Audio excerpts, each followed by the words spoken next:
Hello everyone, welcome to the lineup, joined by Jeffrey Matthews and Christenson. I am Joshua Adams. Looking right at the lineup today, a little bit of a different look as we only have 3 topics as opposed to the usual 5 or 6. First, we have an extended quick pitch with free agents and Rob Manfred wanting to expand Major League Baseball. We wanted to keep the first segment a little shorter because today we have a special guest in the Nationals broadcaster Phil Wood, who will be joining us in just a bit. And then after that, we have Green Light, where we will be discussing our favorite memories from Little League and maybe even high school, just our playing days in general. But first, here is Jeff and Austin Peay softball. So softball got a little bit. They got a couple wins under them now. Last game they went up against Kansas. Kansas and Stephen F. Austin, both those games got canceled. They did take 2 losses against South Dakota State and Louisiana Monroe. However, they did win against Arkansas Pine Bluff. They won that game 8-1, and then they also won Central Arkansas 6-2, extending their record to 3-5 now. They did have a game today, however, it was postponed due to the rain. And then come March 2nd, the WKU Spring Fling will be getting underway, and those first games are going to be against Evansville and WKU. And then I'm going to go ahead and give it to Christian for some baseball. Well, Austin Peay traveled down to Vanderbilt yesterday. Super nice day. If you guys got a chance to go out, they hit the turf and actually took a big loss. They lost 19-6 in that one. But that being said, they just fall to 6-2 now, so still a winning record. It should be an exciting weekend this weekend. They've got Indiana State coming to Raymond Sehan Park, and it should be exciting. We'll find out with the weekend pitchers if they can take care of business. I know that Nick Walker for the Govs has obviously done well. He's become more consistent, and he's kind of switched from that center field, right field position. Had a game just a few games ago where he had 2 homers in the same game, but they will have OVC play coming soon, March 9th to be exact. They'll take on Jacksonville State. So plenty of time still ahead in this preseason, but it's beginning to be crunch time, and where it actually matters, we'll find out what they can do. And the Governors were actually pretty efficient in that game. They scored those 6 runs on 6 hits, so they were able to get it done when they could get it done. Yeah, middle of the week pitching. You wish that maybe not allow 19 runs, but I think they're okay with it moving forward because obviously Vanderbilt's a huge squad. So we'll find out if they can turn things around come OVC play. Yeah. So free agents are finally signing, kind of. We still have a lot of big names left out there. Jake Arrieta, Mike Moustakas, Eric Hosmer obviously signed with the Padres. By length, he had the biggest contract of 8 years and $144 million. And that contract isn't really going to mean anything in a way for the first few years because he's there essentially in a leadership role for the first 2 years because the Padres aren't going to really be competing for the first couple of years of that contract. He's essentially banking on maybe even the last half of that contract. And I mean, you know Hosmer more than either of us. How do you think that'll pan out for the Padres? Honestly, I'm not a big fan of the big contracts anyway, especially for players who have I get that he's somewhat established himself, but as you said not too long ago, he was a guy in big moments for Kansas City. He took care of some things in big moments. Obviously, you look at some of the World Series games. I still don't know if I can't necessarily say any player is worth a contract that long necessarily. The Padres obviously haven't been a team that you hear a lot about anyway. So like you said, he may not have the biggest impact until that squad can come together and actually make some news here sometime soon. So speaking of Kansas City Royals, I was looking at Lorenzo Cain. Royals got rid of him. He's going over to the Brewers. He took a 5-year, $80 million deal. And now that's kind of leaving a hole in the Kansas City outfield, center field right there. There's holes everywhere, fellas. I don't really know. I don't know why we gotta keep going back to this. But take a look at CBS, for example, in Major League Baseball. Obviously, they have a few things on here. The list is in the top 10. 3 of them are Royals, and that's killer. You got Moustakas, Hosmer, and Cain. But I think the Royals will be okay. I mean, obviously, we can call them holes, but I think they'll be all right. I'm not gonna say that. We're looking at any kind of crazy playoff run, but I think they'll be a little better than what the projections are. So. I mean, all of those teams that are kind of in that middle, you could, if some guys perform and they perform better than necessarily their projected to perform, they could easily make a wild card run, and they were the wild card team each year they made the World Series, right? Yeah, so I'm not too worried about that. I think that, but that's a lot later on, and I think of it a lot like hockey too. You know, it's a long season. Obviously, baseball, you know, over doubled, but well, right about double. But I don't know how you can make those projections this early, especially come injuries and things like that. So we'll see. Yeah. So Manfred spoke again on expansion. He says he's in favor of 32 teams and going to a more geographic alignment for divisions. I'm not necessarily in favor of that. Really? I have nothing against him personally. I just think everything he is doing to, in his mind, fix baseball, I think most of it is not needed or necessary. That's repetitive, but you know. But I think 32 teams would just make the talent pool too thin. I mean, a lot of teams are struggling for a fifth starter as it is. I mean, the Orioles had 4 starters heading into spring training, and one of them just got injured. So they have 3 major league caliber starters. So it's just, I think it would make the talent pool too thin. I mean, it's obviously not going to happen because you already have established fan bases, but I would think maybe it's obviously a very extreme measure, but getting rid of the Florida teams, going back to 28 teams, and then the talent pool is that much thicker, that much more dense, and it's even harder to make the majors. Maybe expand rosters to 27, 28 so that more people can make the majors, but I think a thicker talent pool is better than spreading it out like it would be with 32. I was reading on Sports Illustrated, they were talking about when you go to these new teams, you could also get these players a little bit more time off. Right now, they're not sitting at a lot of, you know, days off of baseball. I think they said it was about, you get a day off every 8.7 games around that. They were talking about, this is Sports Illustrated, they were talking about maybe cutting down on the games, and instead of 186 games per season, you have 156. And then instead of 19 games for the division, for each team for the division, you go down to 12. And I thought that was very interesting. I wanted to hear y'all's thoughts on that. For what it's worth, it's 162 games right now. What did I say? 186. I did say that, didn't I? Yeah, that would be an incredible season that would last from February to November 15th. Well, anyway, but the point is, I just don't think he's thinking about that, to be honest with you. I don't think he's thinking about thinning out, you know, the herd, like you said. I personally think that this would be a move in terms, like you said, geographically, and then money as well. That's obviously very involved. It's about getting more people invested, because then they would have more people would have a local team to cheer for, but more local teams would stink. That's the thing. Well, but you know, but you got to think that some people just want sports to have sports. You know, not every team everywhere is going to win the big one every year. So I think that having more teams, I don't think that would be a big issue. Obviously, you look at like Nashville. A lot of people talk about, gosh, when's Nashville going to get a major league team? When are they going to have something for us to go to? The Sounds are fun and all, but you know, they're not major league. So see, I don't see Nashville getting a team anytime soon, because we just got. And I don't necessarily either. No, not by any means. But I think it was something that was in talks for a little while. That it was a potential move, and I don't obviously think it will either. But I do think that it would. And you got to think of it as a business still. Major League Baseball is still a business. It is not a, you know, it's not out just for the baseball fans. They have their goals as well. So. I think the expansion is definitely going to stay in talks as it has the past couple of years. You know, with this expansion, there's way more to it than just adding to baseball. I think we talked about there's money that goes into this whole thing, and it going to these new cities, it'll bring so much revenue for those cities, and with ticket sales and everything like that, it'll bring a lot of business.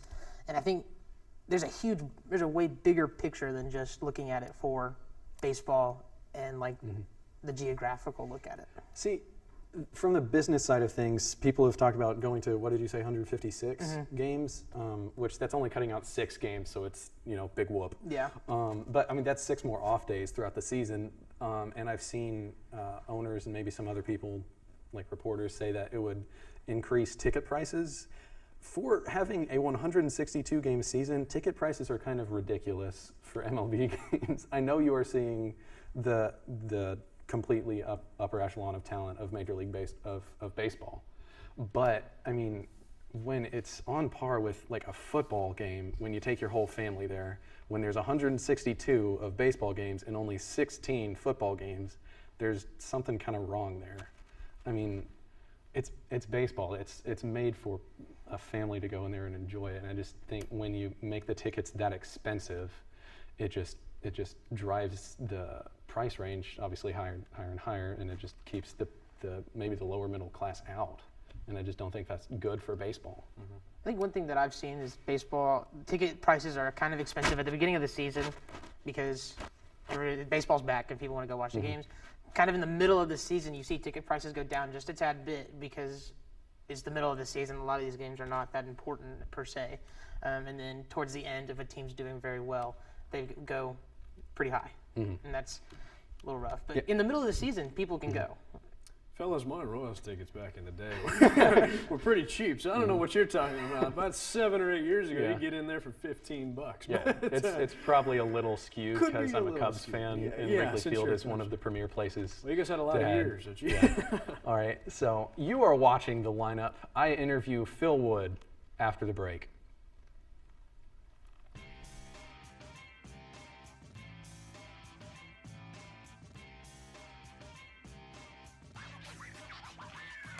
One hit high and deep. Back of the end zone. Brown got it. Moore drives inside. Put it up.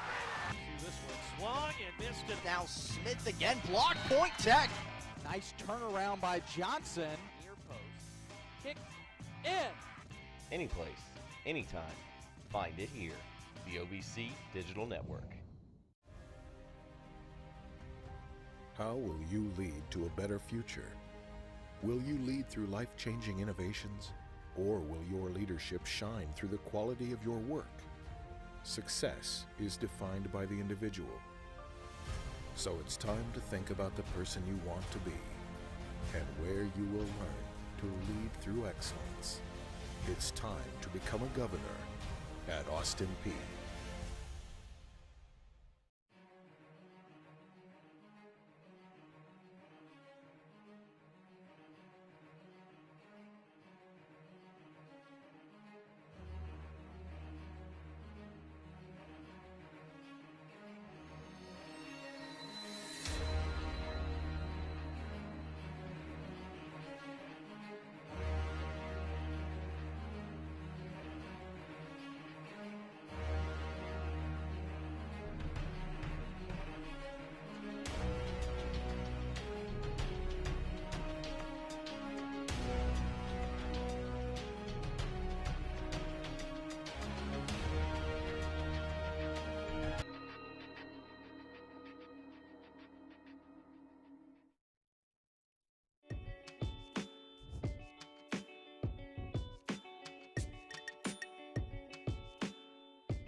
We are back on The Lineup. In the studio today is Phil Wood of Nats Talk Live and Nats Talk.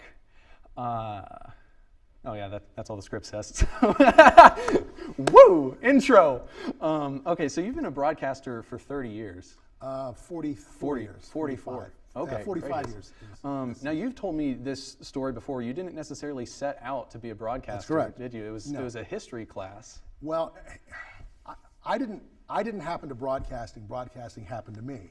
I went Austin Peay grad and majored in history and English. And it was a moment in history class that I looked at in retrospect, which I think was extremely telling. I had Preston Hubbard as a history teacher, and you'll see his picture on a plaque in the Student Center, and he was a great teacher, great man. But he used to always ask an extra credit question on his history tests, and he'd been teaching at Austin Peay since 1955. And I didn't realize that the extra credit question was meant to be a joke, because it was always something that was never covered in class. So the very first time I ever had him, the extra credit question on the first test was, name the starting infield for the 1929 through 31 American League champion Philadelphia Athletics. And so I'm thinking to myself, and I got my blue book out, and I'm thinking, I know we didn't cover this in class, but I think I know this. And so I wrote down Jimmy Fox, Max Bishop, Joe Boley, Jimmy Dykes, and I turned in my paper. And next class came along, and he came in, and he didn't say a word for like the first 2 minutes. He just kind of looked around the room, and finally he said, well, I've been asking these extra credit questions since 1955. I've never actually had to give anyone any extra credit. I thought you all understood it was a joke, but now I have to give someone extra credit. And he says, Mr. Wood, I want to see you in my office after class. So I went in his office, and he closed the door, and he said, I want you to be honest with me, and did you see a copy of the test beforehand? And I went, did I get everything right? And he went, well, no, you didn't, but you got that right. And so I explained to him that that's the kind of thing that my dad and I used to talk about at the dinner table. My dad, who was born in 1916, had grown up watching baseball and was a big fan, and we talked about some of the teams that won in the old days that weren't the Yankees. And so I was able to answer that question, and he said, well, how do I give you extra credit? How much extra credit do you want? I said, how about bumping my grade up one? He says, okay, then you get a B.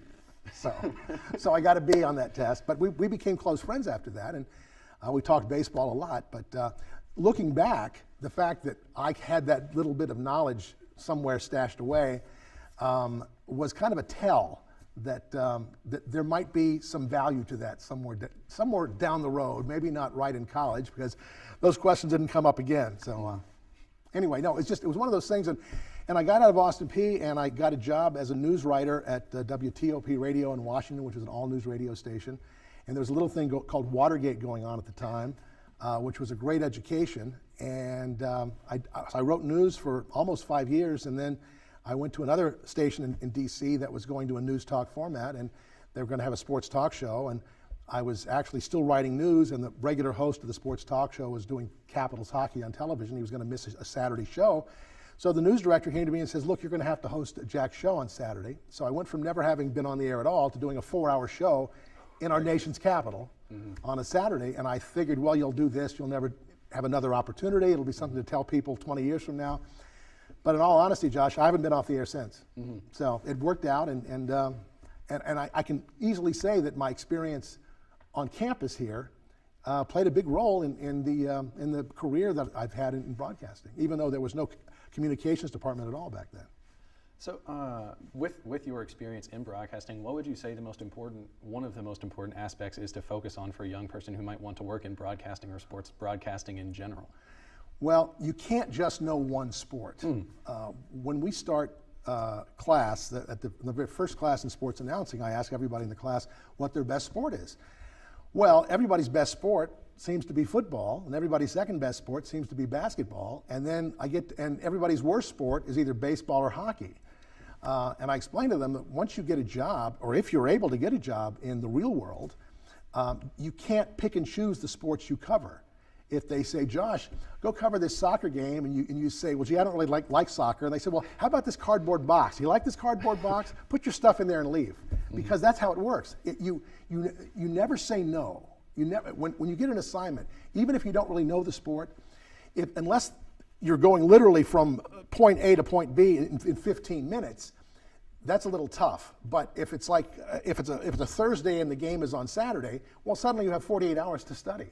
But the point is, hopefully you will have done work prior to that where you know all the sports. You at least know enough to get by.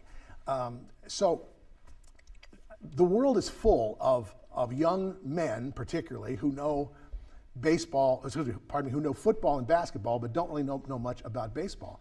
And they're not working in broadcasting. They're doing something else. They're a greeter at Walmart, or they're working in a library or something. But I mean, it's the people who have successful careers are those broadcasters who are able to provide compelling content on virtually any sport that comes up.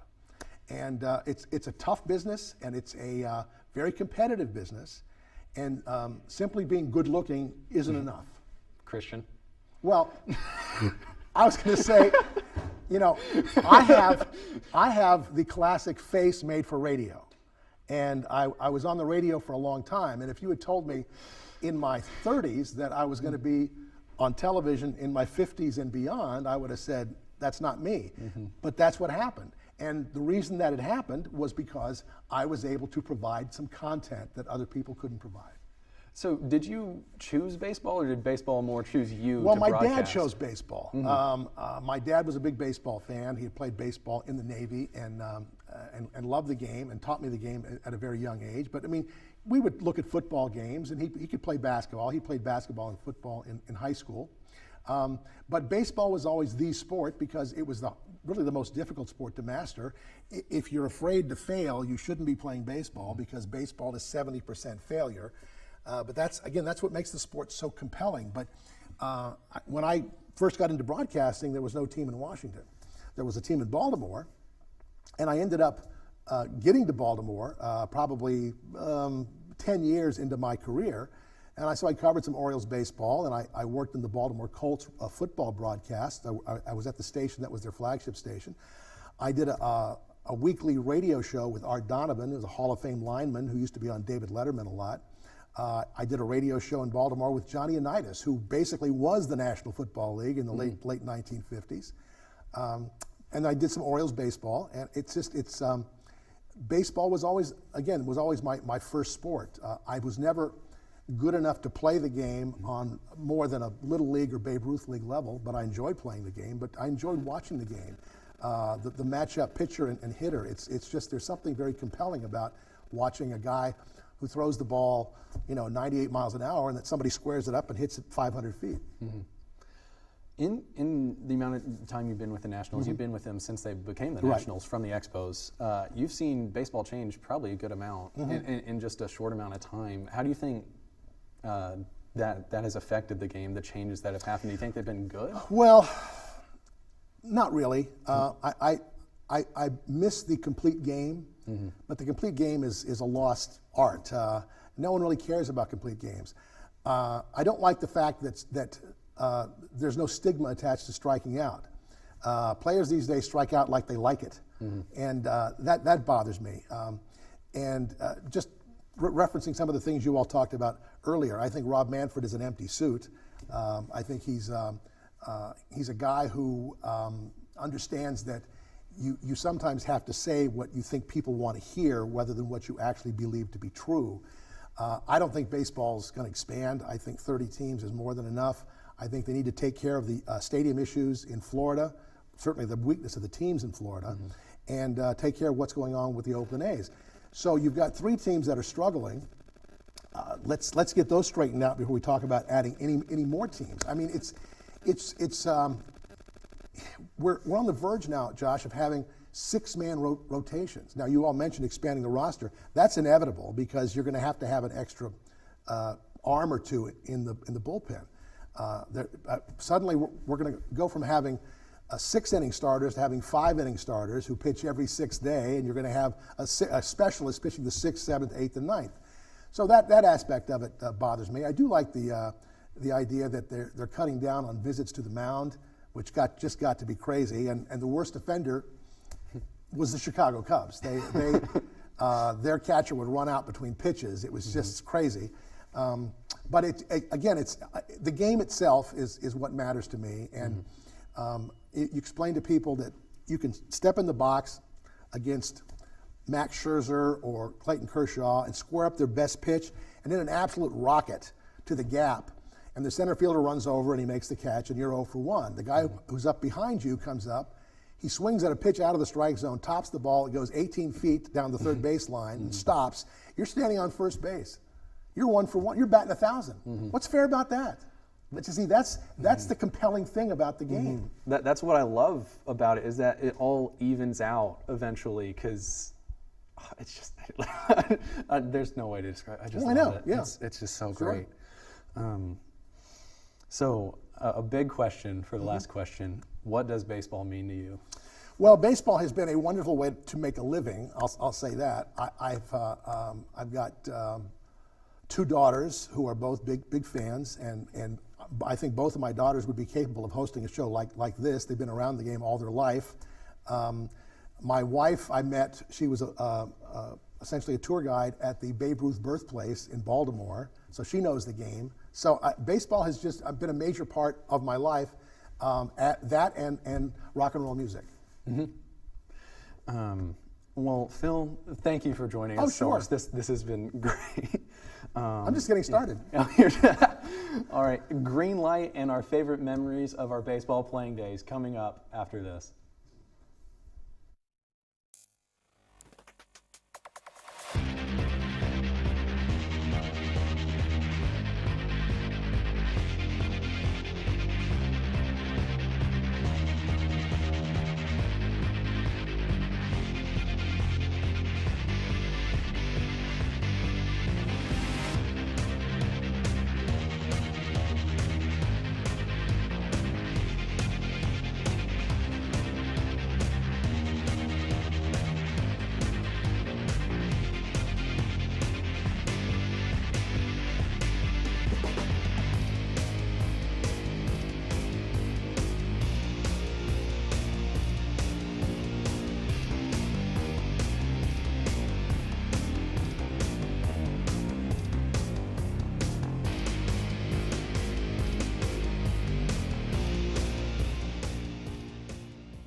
Each of us played baseball in some capacity, which started our collective love for the game. To me, baseball is more nostalgic than other sports you play when you're growing up. There's just something just so special about it. Inevitably, some fun memories come out of playing a sport most of your life. So, hey, let's talk about it. So my favorite memory of my Little League days is I was a terrible hitter. I was just this tiny little twig that weighed 45 pounds and was this tall. I couldn't hit worth the poo. Okay, but I had a good arm. I was a terrible fielder, but I had a good arm. And I completely misplayed a ball. I was in right field. I completely misplayed a ball. It went all the way to the foul pole. I picked it up, chucked it to home plate, no bounces. The catcher caught it and tagged the guy out, and we got out of the inning. I tried it again 2 innings later when I missed the exact same ball, overthrew the catcher. Oh, nice. So that was fun, and I'm pretty certain I went 0 for 4 that day. So that was pretty great. I think for me, I think I was the kid who always got hurt. Nice. I think every season there was something wrong with me. So in about, I was probably 10-ish. I don't know, but we were playing, and at that point I wrestled for the middle school as well, and rec league was coming up. I never played for the school, however, I did play in the, city league or whatever. And in wrestling practice, I tore my ACL. That was always fun. Didn't know I tore my ACL, but that's why I actually ended up not playing anymore, because I just I've torn my ACL 3 times now. Side fact. But yeah, that's why I don't play anymore. But one of my favorite memories, and I say it's favorite just because it's so engraved in my brain. I was a third baseman / catcher. Standing on third, sun beating down in my eyes. Batter comes up, super tall kid.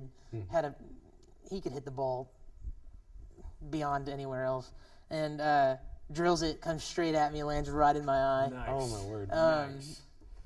That was probably one of the greatest moments of playing baseball. Wow. Because I always remember it. You got drilled in the And now, I played church league a little bit later in life, and they put me on third, and I was like, I don't know if I want to be in this position. Let's calm down, guy. But yeah, so that's the most memorable moment. Now you played through high school, right? I did, yes. But I have to admit that my favorite memory did not come in high school. It came in the 6th grade, so I was a lefty. And I begged my coach, we were up on a team by 5 or 6, and I begged my coach going into the last inning just to let me play shortstop. The lefties never get the infield unless they're at the first base position. So he let me play shortstop, and I got all 3 outs that inning. And one, yes, I did have to make the turn to get it to first base, but I will never forget that and never played shortstop again. And that was it. Because that's not how it works. You're absolutely right. But, I mean, if the way you ran around the infield were reversed, lefties would be much more valuable. But as it is, lefties get first base and nothing else. Anthony Rizzo, the Cubs first baseman last year, as a left-hander, actually played third base in a game. I don't remember who was winning or who was losing, but there was a deficit of at least like 12 or something like that. Sure. So he just went up to Joe Madden and went, "Yeah, can I do it?" Yeah, exactly. And he changed his Twitter bio to Cubs first baseman / third baseman. Nice. I love it. See, that's what we need. No lefties in the infield. It'll change the game. You know what? I think Rob Manfred talked about playing. I think Rob Manfred said he wanted to go ahead and add lefties in the infield. Make it a rule. At least 3 lefties. Josh, what are your thoughts on that? If Manfred's for it, I'm against it. That's right. The ultimate. All right. I want to thank Phil Wood for being on the show. That was just great hearing him talk. This is the end of the lineup. If you want to watch this episode again, or you don't want to miss a single episode of the lineup, be sure to follow the APSU-TV YouTube channel. Next week is spring break, so we will not have a show, but we will be back the following Wednesday. For Jeffrey Matthews and Christensen, I am Joshua Adams. Thank you for joining us, and have a wonderful day.